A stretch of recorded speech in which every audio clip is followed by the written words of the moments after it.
Kalian pernah nggak sih terlintas suatu pikiran di mana kalian harus mempersiapkan dana masa depan? Ya, aku juga.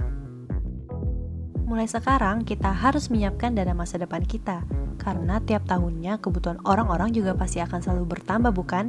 Dengan begitu, kita perlu melakukan investasi dari sekarang agar ada tabungan lebih, dan biar nggak kaget gitu untuk menghadapi masa depan.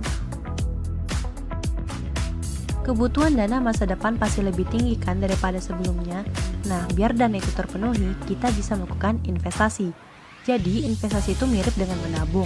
Tetapi menabung itu biasanya digunakan untuk memenuhi kebutuhan jangka pendek, di mana sewaktu-waktu itu kita bisa mengambil uang yang disimpan.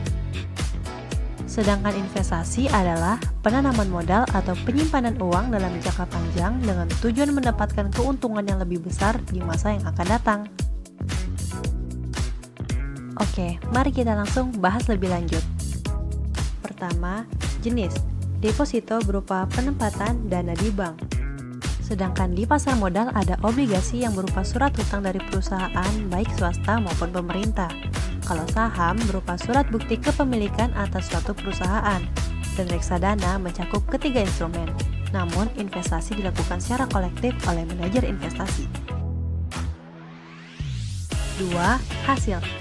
Hasil dari deposito berupa bunga bank, sementara hasil obligasi berupa kenaikan harga obligasi dan juga bunga yang dikenal sebagai kupon. Hasil saham berupa sebagian kenaikan harga saham hingga pembagian keuntungan perusahaan atau dividen. Dan hasil reksadana berupa gabungan dari 3 instrumen. 3. Resiko. Para deposito nggak diperdagangkan, nilainya jadi nggak berfluktuasi dan cenderung terjaga. Kalau pasar modal, karena instrumen keuangan yang diperdagangkan, nilai saham dan obligasi bisa terpengaruhi oleh fluktuasi harga. Kalau dibandingin antara saham dan obligasi, instrumen saham punya fluktuasi harga jauh lebih tinggi.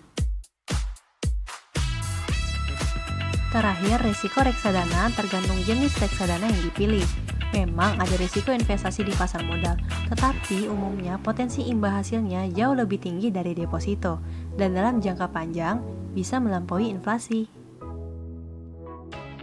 Nah, sekarang tinggal pilihan kamu untuk mau berinvestasi deposito atau berinvestasi di pasar modal. Perlu diingat kembali, instrumen keuangan yang berada di pasar modal merupakan investasi jangka panjang yang dimana jangka waktunya lebih dari 1 tahun. Sedangkan untuk deposito merupakan investasi yang jangka waktunya bisa kita pilih sendiri.